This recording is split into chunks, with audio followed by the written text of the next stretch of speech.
తండాలలో గూడాలలో మారుమూల పల్లెల్లో విద్యార్థులు నిరుద్యోగ యువకులు అమరవీరుల కుటుంబాలు రైతులు మహిళలందరూ కలిసి ఇక ఈ కారు మనకు వనికిరాదు, ఈ కారు అనుము చెడ్డది, దీన్ని వర్క్ షాప్లకు పంపించాలి, మెకానిక్ షెడ్లకు పంపాలి అని మెకానిక్ షెడ్లు పెట్టి టైర్లు వీకి రాళ్లు పెట్టి నిలబెట్టిరు.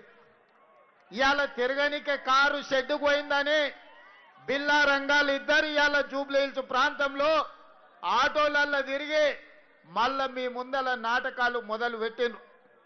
ఇవాళ వాళ్ళు జూబ్లీ హిల్స్ లో ఇప్పుడే కొత్తగా సమస్యలు వచ్చినట్టు, ఇప్పుడే ఈ సమస్యలు ఉన్నట్టు ఈ ప్రాంత ప్రజల్ని మభ్యపెట్టే ప్రయత్నం చేస్తున్నారు. అదేవిధంగా ఉప ఎన్నికల సందర్భంగా ఈరోజు మాగంటి సునీతమ్మని మీకు చూపించి భర్త చనిపోయిండు, ఆడబిడ్డకి ఎన్నికల్లో ఓటేయండి అని ఈరోజు మిమ్మల్ని అడుగుతున్నారు. నేను ఈ ప్రాంత ప్రజలకు ముఖ్యంగా ఈ పక్కనున్న బస్తీలు ఆనాడు పేదోళ్ళ దేవుడు పేదోళ్ళ గుండె ధైర్యం పి జనార్దన్ రెడ్డి గారు 2007 నాడు చచ్చిపోయినప్పుడు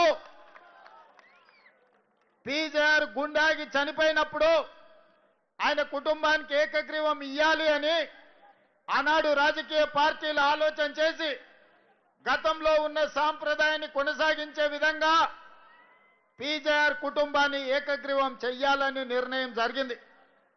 అందులో భాగంగానే ఆనాడు తెలుగుదేశం పార్టీ పెద్దలు నారా చంద్రబాబు నాయుడు గారు పీజేఆర్ కుటుంబానికి అభ్యర్థిని ఎన్నికల బరిలో పోటీ పెట్టకుండా ఏకగ్రీవంగా ఎన్నిక చెయ్యాలని ఆనాడు తెలుగుదేశం పార్టీ సహకరించి ముందుకు వచ్చింది.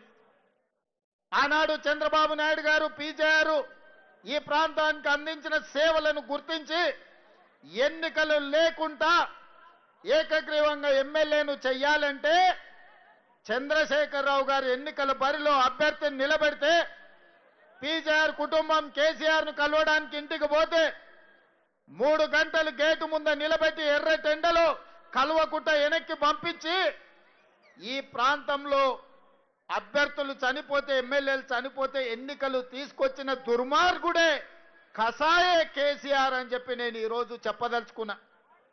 ఆనాడు పీజేఆర్ నీకంటే ముందు ఈ నగర సమస్యల మీద ఈ ప్రాంత సమస్యల మీద ఉమ్మడి రాష్ట్రంలో సమస్యల్ని పరిష్కరించాలని పోరాటాలు చేసిండు.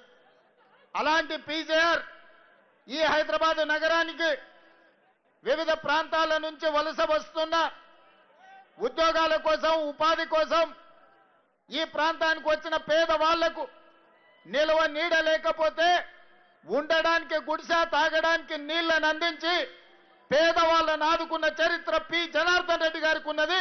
ఈ పక్కన ఉన్న బస్తీలల్లా ఏ తలుపు తట్టినా ఏ గుండె తట్టినా పీజేఆర్ సహాయం ఏ విధంగా ఉండేనో గక్కడ మా లంబాడ సోదరులు మా ఆడబిడ్డలు మా లంబాడి ఆడబిడ్డలు మా రాములు నాయకునో మా శంకర్ నాయకునో ఎవరిని అడిగినా చెప్తారు. ఈ ప్రాంతంలో ఈ లంబాడ సోదరులకు ఆనాడు పీజేఆర్ గారు ఏ విధంగా అండగా